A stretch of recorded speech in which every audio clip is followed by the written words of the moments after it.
Today's show is sponsored by the ABV Barrel Shop.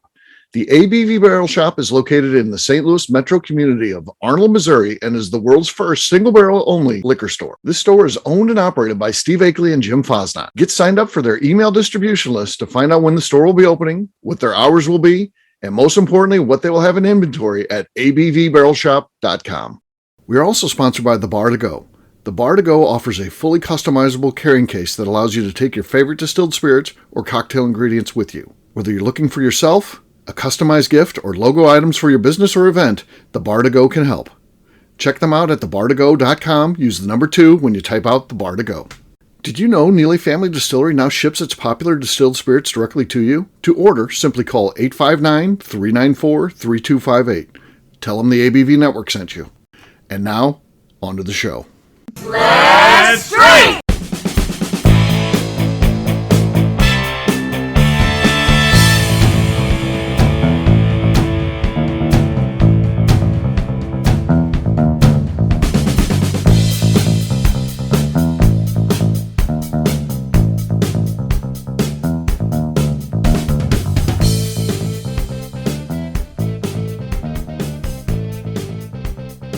Welcome to the Bourbon Daily, the podcast about everything bourbon delivered to you every day of the week. Today on the show, we discuss the issues surrounding stickers on bottles in wake of the controversial pinhook pick from the Louisville Bourbon Club featuring Bob Baffert.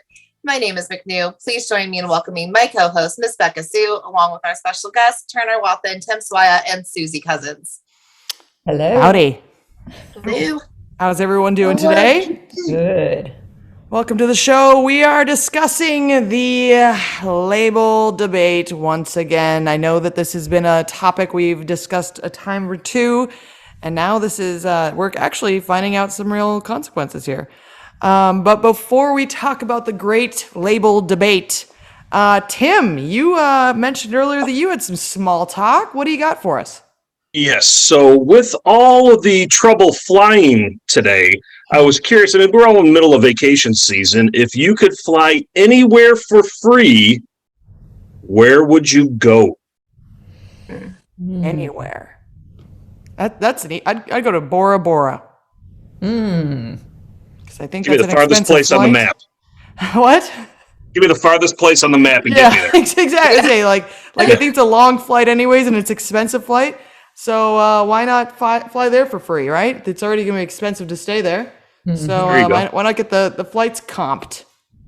Nice. Hopefully the flights go well and they don't all get canceled time after time after time again. And your bags get there. If they don't, so be it. I don't think the clothes are optional there anyways. I hope so. Yeah, say I'll that's fine. Say I'll go to the beach. That's fine. I know Royce will. Around the world. Who cares? You got to get Royce on a plane first. That's always an issue. So where would everybody go? I hate flying because I'm afraid of it.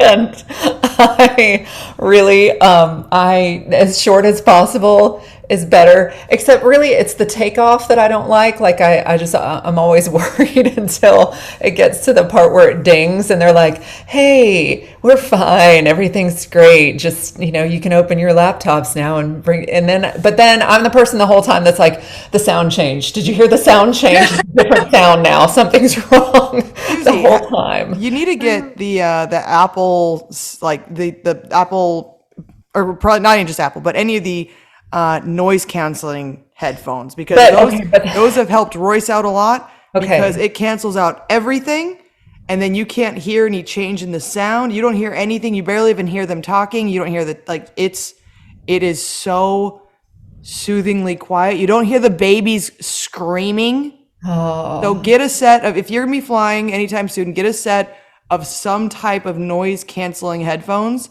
Okay. And I promise you will feel so much better. But so what I really need though is a set of headphones that make it sound like the plane sound is the same the whole time. It'll I just can't make it hear it at all. It almost does that. It almost does it because it's just, all it is just a buzz the entire time. Okay. And I am not kidding you. Okay. As someone that's flown hundreds of times in my life, I got noise canceling headphones, and like it's never bothered me. Like flying is fine. It's never bothered me, but I'm like, now I gotta have, like, they just are nice and I don't hear anyone talking. I don't hear anyone in doing your own little world. Yeah, you're in your own. No, I you're in have your them as well. I cube, swear by them. right? Well, one time I heard the sound change and it was a thing, and I said to my neighbor next to me, I said, "That is a different sound." And I said, it sounded like the landing gear was coming down and we were way up high. And then the pilot came on. He said, "Did you hear that sound? That was our landing gear. It came down and it wasn't supposed to." So the worst thing is when you're validated. And I was right on that. And then we had to circle to dump enough fuel to be able to land. And I was freaking out the entire time. And then when they circled back around to land, there were all of these fire trucks and ambulances on the runway. And I was like, that is for us. That is not good. And we were okay, but it was, and then. This is the only justified story I've ever heard. And then we had to change planes and get on a plane that didn't have broken landing gear. And the sweet lady was like, "So because we've had to change planes, I just want to offer everybody one free cocktail." And I said, "I will take anyone's cocktail who does not want their free cocktail, just so I can get on this next flight and make it to the next place." So this is a very long explanation for me to say I would just maybe like to trade in my free flight somewhere for a free luxurious car ride somewhere. Limo, get her a limo to anywhere. Yeah. Susie, and like Tim just agreed with, I swear that the noise canceling headphones, and get like the nice ones, they will change your life when flying. Okay. And you will feel, and like you can just turn on some like, not even loud, just like some light soothing music if you want to try and like sleep. And you won't hear anything except for that music. Okay. And you will be my husband hates flying, and he's I'll incredibly zen, except for during turbulence. And then for Susie, for yourself, and anybody listening who has a desk job, they go great at the office too, especially when they connect to your phone. You can say, "Sorry, I can't talk to you on a conference call," when you're really listening to the Bourbon Daily. So it's great. Who would like to pay us to sponsor these headphones? Because we're talking a lot about them. Yeah. Turner, where would you fly to? I want to do what you're doing. I want to go way far away. So give me like Bora Bora or Sri Lanka. Just give me that one of them free all across the world trips. Also, can we clarify that this is first class, right? Yeah, right. Like, it's free. You got to because I don't want to fly for 12 hours in coach. In the middle. In the middle seat, and I've got someone snoring on my shoulder. And then there's a child next to me screaming their head off. Which one would be Royce? So the one snoring next to you or the child next to you? That's a whole nother question. That's no different small talk. Usually snoring. If there's turbulence, the screaming child. Yeah, it's a pick or choose. McNew, where are you going to fly to? So, unlike Susie, I don't have flying anxiety, but I have airport anxiety, and I don't fly anywhere unless it's a direct flight. If it's not direct, I'm not going. So, I don't like layovers. I don't like changing planes. I'm just weird about it. So, I would like to go to Paris, but I want to get out of Indianapolis straight to Paris. I do not want to stop anywhere. Just make it across the Atlantic. I'm not stopping. When I was with you in an airport, you seemed to handle it just well, but I think it's because we were wasted. By the time I got to get wasted before I get there. We were trashed. I had a direct flight. I wasn't stopping anywhere. We were trashed in the airport in New Orleans. The Uber driver let us bring our full bourbon neat with us in the Uber ride. He's like, "Oh yeah, whatever," and he asked what our show was, and McNew gave him a card, and hopefully he's listening still. Nice. Yes, I hope he remembers us.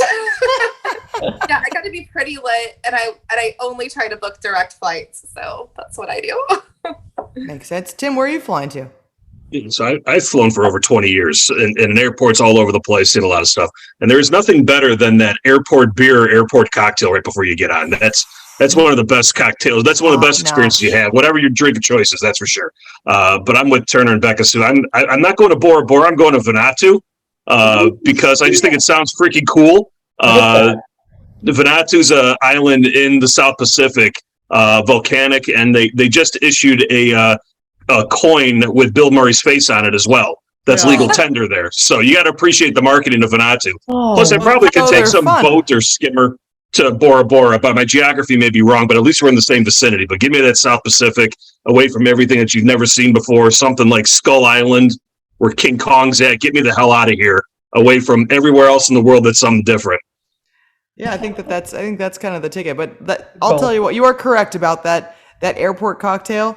Royce always goes, "Isn't that kind of early to get to the airport?" And I'm like, "No." And all I'm thinking in my head is like, I want to make sure that I've got time to stop and cork and bottle in the Cincinnati airport and get a pour or two of their single barrel picks from their shop. And then now, best thing about Cincinnati airport now, you can walk around with your cocktail throughout the airport. And so I'm just walking. I get 2 shots of bourbon, and then I walk around with a glass of champagne through the airport as I'm walking down to my gate. It's going to be a good regulars flight. At your local bar are your people, and the people who are flying bright and early in the morning that need that cocktail when that bar's open at 7 a.m. for breakfast, beers and bacon, those are my people. Those are some hard workers right there. Do what they got to do to get on that plane, to get the job done or get home or whatever. That airport cocktail, that airport drink is absolutely crucial. It's one of the best you're going to have. My husband just brought like 5 of them. Get on a plane. What the hell is that? That was a mouse. No, that's a turtle. It's a snapping turtle. It's a baby. Oh my Don't God. put him on my... What are you doing? Look, he's Pick happy. him up. Look, he's happy. He's not happy. He's going to eat me. Don't. Oh, honey, He's a come for your baby. friend. Put him in the... We don't have a pot. Put him somewhere else. He's This is scared. his box. This is Tommy the tortoise. Oh my God. This is not supposed to be part of the... Tommy the tortoise. There he is. I don't want... Come on, Dean. Let's go out here. I thought that was a dead mouse. No, I I have thought that was a mouse too, Susie. I thought for sure that Dean got in something. a box now. He needs What? water, probably. What am I going to do with this fucking turtle? Did he just drop a turtle on you and leave? Yes. Oh my God. Okay. Wow. So where's Alan Bishop? Doesn't he eat those things? Yeah, I think so. Oh. I better keep it away So, from him. new topic du jour. Who loves snapping turtles? I don't love... I like tortoises. Not the snappy kind. They're not nice. I don't The know audience what could see Becca's face. I don't know what to do this is- with... Oh, did he say he was happy? He did not look like a happy turtle. Well, I mean, he was being held by his tail. I'm not sure that he was very happy. No. Can this guy draw blood? Like if he Yes. bites me? Yeah. yeah. We're closing you up. I don't know what to do with my turtle. Hey, be the rest easy of the with Gary. Be easy with Gary the turtle. Okay? Was that a gift? I'm so confused. I don't know. It's kind of terrifying because I got this box that You just should is smile, moving next right? to me Like, now. We're still recording. I'm sorry about that, audience. That Bring out Gary the turtle. yeah, that it's Tommy the tortoise. We haven't even made it through the pores. Like, No, we should start drinking. I think Becca. Yeah, I think so. I think I need a fucking cocktail now. McNew, what are you drinking? No, never mind. I'm drinking first. You drink first. I go first. I have got some. I was gonna save this one for last because it's the highest proof. I'm drinking it now. I'm gonna Give a little to the turtle, I have too. a snapping turtle sitting next to me. He's Give him not some. sitting; he's crawling. I've got the I've got Woodhead Spirits Bourbon Rubenesque. They're single barrel cast strength, and when I say cast strength, I mean 142.7. Ooh. So this is some hazmat that should. Well, if the turtle gets feisty, you light that on fire and run. I'm not gonna kill him. Not the Susie. turtle. No, I mean light the Oh, I thought you wanted me to light the turtle on fire and run. I'm like, No, I meant a distraction. I would never. oh man! Hey guys, no turtles got lit on fire during this yeah. Just No another animals were hurt during this disclaimer. recording of the Bourbon Daily. Yeah, no turtles were harmed. There's just one sitting next to me in replacement of Dean because Dean ran off because I was screaming. So Yeah. let's see how my cork pops on this one. Oh, That's pretty good. It's better than what I'll do. Not bad. All right. Well, McNew, what do you got? I have some Weller Antique. Nothing. I didn't Nothing. hear I much. did pop a cork. It just didn't do anything. Turner, you look ready to go. What do you got? Yeah, well, I am doing a little Neely family distillery, peppered molasses. So we'll see how this goes. Don't fuck it up, Turner. Failure. Once again, Nothing. failure to my family. Nothing. Tim, what do you got today? I'm pulling a Heidi and grabbed another single barrel of the Bananas Foster Stumpy's pick. Nice. So this is a fresh cork pop to see if I can actually have any performance here. No performance. I feel like your microphone, Turner and Tim, is your guys' problems. Your mic is cutting out in the background. Yes. It was a cannon over here. Yeah, I think you may. I'm not going to tell you my secrets. I won't tell you why it won't work. Susie, what's yours? Susie, what do you got to drink? Like Turner, I have some Neely. I have spiced cross buns. Nice. Let's see. No. Well, That's you're cute. better than Tim. Yes. There was 8 down. I'm not actively trying to win tonight, but I think I won that one as well. Yep. You did. Yep. Cheers, guys. Cheers So, to the turtle. Come here, turtle. Sammy the Snapper. When we come back, I'll be playing with my pet turtle that I have now acquired, and we'll be discussing the label discussion.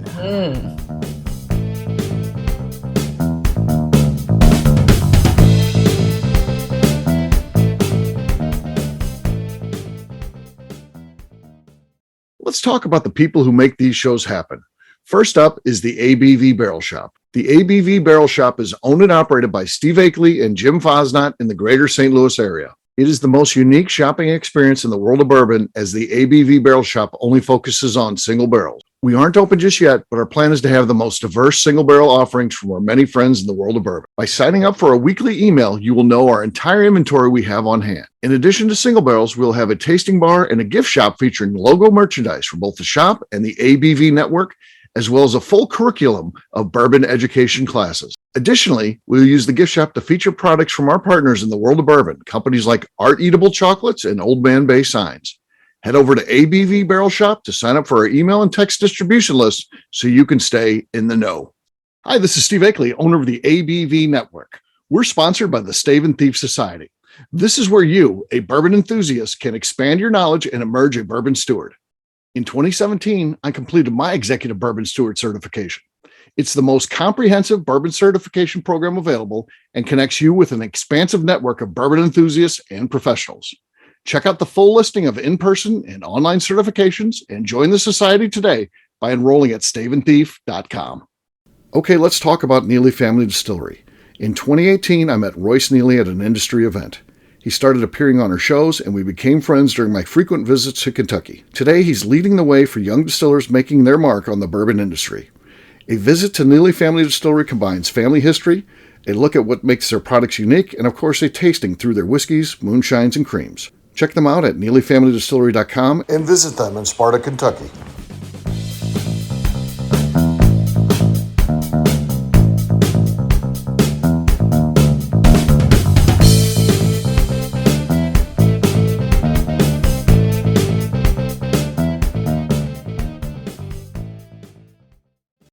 Happy visitors. Welcome back to the Bourbon Daily. Today we are talking about stickers from bourbon clubs. Most recently, one from Louisville Bourbon Club. Yes. So this label that we are currently discussing is from Pinhook. And there's some actual controversy around this. On it, it says this has to do with Bob. How do you say his last name? Baffert? Baffert. Yeah, Bob Baffert. This is a big. His horse won last year at the Kentucky Derby, and this is a squirt bottle of water, and it says Bobby's Secret Horsey Stuff. And on it, it also says, let old Uncle Bobby blend you up a batch of that good stuff with a needle into it. And so, as you can imagine, old Bobby's not too impressed about this. Turner, you were reading up on it. What did you read up about it? My boy Bob has already sent the Louisville Bourbon Club a cease and desist letter. It's a formal thing to do, but from Bob's perspective and from their perspective, it doesn't matter. Like, there's no way that anything can be enforced because they're not a liquor store or a distributor, and Bob really has no recourse. But it's just endemic of the sticker game that we will be in now and in the past and the next couple of years. Yeah, we've discussed this a few times on the show about what it is that that someone whose likeness is used, like Steve did on the Steer Hammer pick, and I didn't get any sort of money off of it. I will be sending a cease and desist to Steve Higley about that, and I'll be expecting some sort of check in the mail for it. But yeah, we've kind of discussed about what it is that people can actually do when they use, like we've seen ones on like a Weller bottle or Pappy Van Winkle fake looking bottle. What can they actually do when it's just a club that's doing it? Is it just the cease and desist that gets sent out? Is there nothing else that they can really do? I mean, old Bobby would definitely be the one to probably get something done. I mean, obviously he doesn't have, Pappy Van Winkle type money, but what do you guys think? Should people stop doing this, or should they just keep on and just see how many cease and desist they can get? I love stickers. I think they're so fun. I mean, it's art and it's commentary, and it's meant to be like a post-consumer thing. It's not something that the distillery does, so it's not a reflection on them. But I think, isn't it like Four Roses or somebody that doesn't allow stickers anymore on theirs, and you can get in trouble if you put it on there? Right. No, they're doing that. Okay. They won't let you have, and they won't do any more single barrels with you. Is that correct? I'm pretty sure is what Four Roses said. Is if you do a sticker, then they're done with you. Yes. Which, I mean, that's a pretty bad, that's quite the hit for some of these bourbon clubs if suddenly they can't do barrel picks anymore. Yeah. I mean, I get it. They don't want their bottle looking defaced if it's got some, crude sticker on there that they don't think represents them. But at the same time, if everybody's aware that it's nothing to do with the distillery and it's the club doing it, then it's just a piece of art. So from Susie's perspective, I agree 100%, and I agree from a different perspective. If someone's putting a sticker on a bottle, I've already sold it. So why do you care? So shut the fuck up. I did my job. Yeah. And to your point, it adds art and perspective. And as much as we want to pretend like we're so offended, like Bob's the only guy that's offended, but what's hilarious is Bob's sticker is now on 200 bottles? Yeah. Bob's a nationally known TV syndicated guy across networks. Whenever if horse racing's popular, Bob's popular. Mm-hmm. And so no one really gives it, like, no one in the real world cares about that sticker being on a bottle because it's not on so many. It's only on like 200. But to that point, then, does that drive up secondary on that sticker because there was controversy around it? Let it drive it up, man. There's where I was going to go. Absolutely, it That was does. exactly as well as a secondary. And if I'm Pinhook, depending on how the publicity on this goes, now look, it is a marketer too as well. All publicity is good publicity, whether it's negative or anything. Your brand's out there, but now you're tied to something that's controversial that is being potentially resold in the marketplace. That is not something they want to be tied with. Yeah, you see some of those Van Winkle, the old Rip Van Winkle stickers that somebody redid, or somebody using the red wax on to seal the bottle top second after the fact. The distillery sold them the bottle, and makers going after them, everything like that. It's definitely controversial. I don't own a bottle. I don't belong to any formal bourbon clubs outside of the crew club of the ABV network. I'm a dork and a nerd that way, but I don't do it. I don't have any bottles with bottle stickers or anything like that for the fact. If you want to alter something, you better keep it tight. You want to brag about it on social media, you better expect a fight. So that's where it's going to come. You put it out there, somebody's going to have a problem with it, whether you like it or not. And that's up to the brand. If you want to piss off a brand and get out there, and then it'd be interesting to see if the collaborative group in Kentucky says, fine, you've done this with one of us, you've done it with all of us, you're off the list. and see how that expands and see how that goes. Because unfortunately, if the brands want this to stop, you're going to have to, it's kind of the old adage, you shoot one and let the word spread. Somebody's going to be made example of, and it's going to be a bad situation for both the community as well as the consumer, as well as the brands. It's just going to get ugly if they want to do something like that. Does anyone think that maybe people are being a little bit too sensitive? Very much so.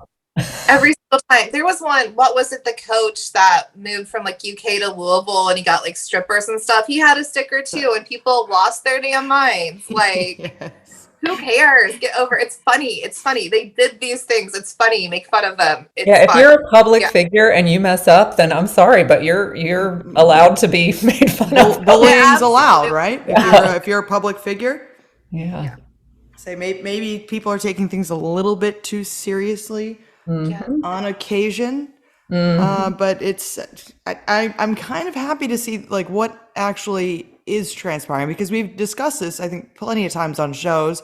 I'm not sure with any of you guys. We've done it on some Sunday shows with some other people, just like what does happen to these groups. And I think Wes had it in on a post on our Crew Club page as well, and we kind of discussed it of like what's going to happen. It's a cease and desist apparently, and that's about it.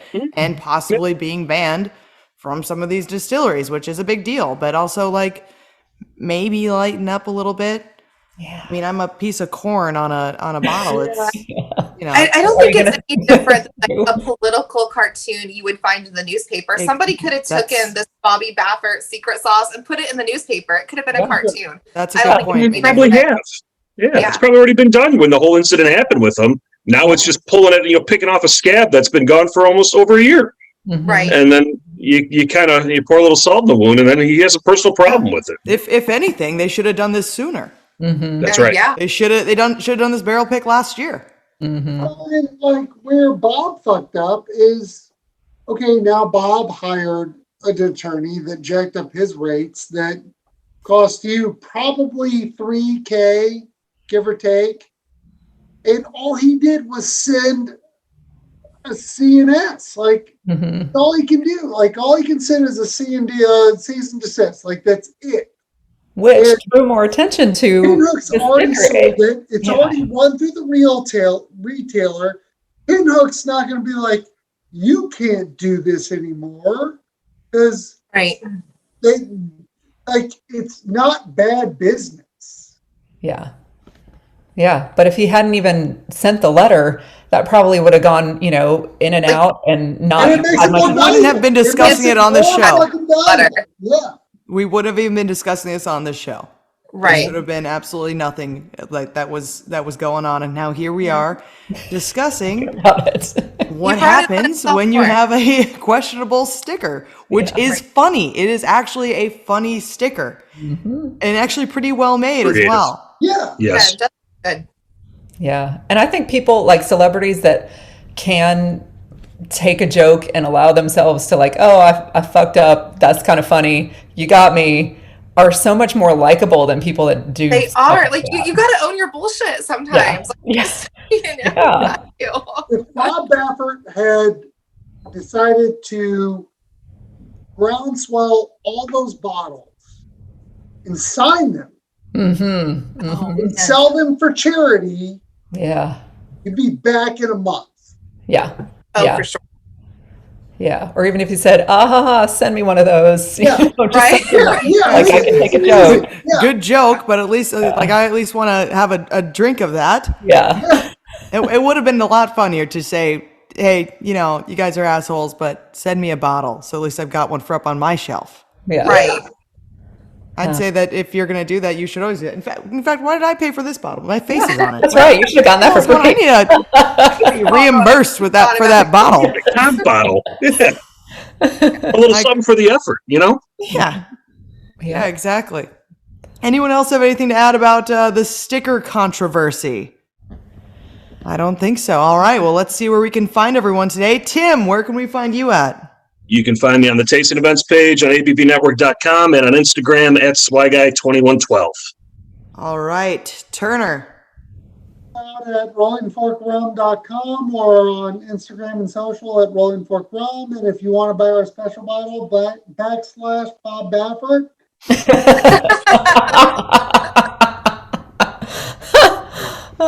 Susie, where can we find you? I'm at Susie Cousins on Facebook and Sounds Like Bourbon on Instagram. McNew. I am on Instagram at McNew ABV. All right, you can find me as always at Neely Family Distillery, and you can also find me on Twitter and on Instagram at Miss Beka Sue, 1K, no C's. We have got the ABV Barrel Shop out there in Arnold, Missouri, right next to St. Louis. It is the only single barrel only shop in the world. You can find dozens of different barrel picks, I'm guessing, throughout the year. It'll always be changing out. Give them a call. I hear they've got Blanton's on the shelf there. Go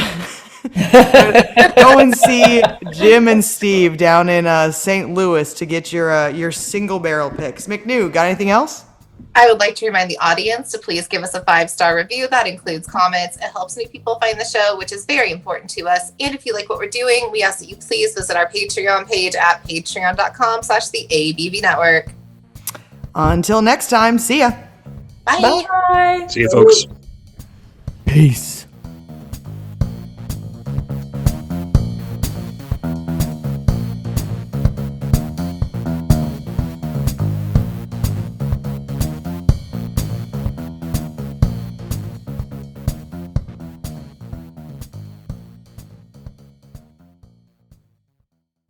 Before we finish the show, let's talk about some great companies that support the ABV network. First up is Moonshine Still Pro. Moonshine Still Pro has a full line of products to help the home distiller.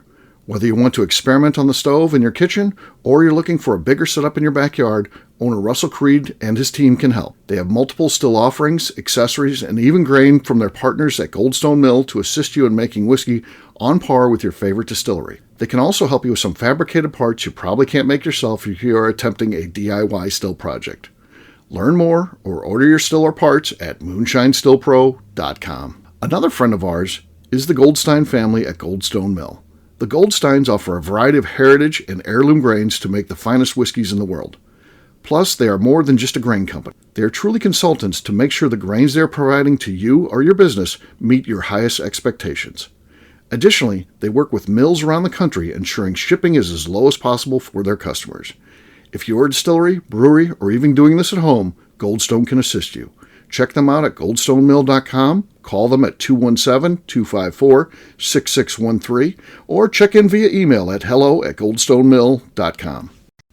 Last but not least is the ABV Barrel Shop. While we don't get to play in the allocated bourbon game because we aren't selling the other products you have to do to get those, we do have access via our friendships in the bourbon industry to some really cool stuff. Have you ever seen your favorite craft distiller selling some really cool limited offerings only in their gift shop? I'm talking things like the Hazmat offering Distillery 291 did for their 10th anniversary, or Neely Family Distillery's upcoming Papaw's birthday barrel. They don't have enough of it to send it out to distributors, so they only sell it via their gift shop. Well, companies like Distillery 291 and Neely Family Distillery have agreed to sell us 2 or 3 cases of these offerings moving forward, meaning our store will have the access to some of the rarest whiskeys in the world. Way more difficult to come by than the allocated bourbon offerings with a national release. Yes, they will be extremely tough to come by, but if you're a customer of our store, you'll have a chance to get them. Get signed up for our email or text list over at abvbarrelshop.com so you don't miss out. The Bourbon Daily is part of the ABV Network. For more information or to become a sponsor, please visit abvnetwork.com. Thanks for listening and cheers. This has been a Steve Akeley production.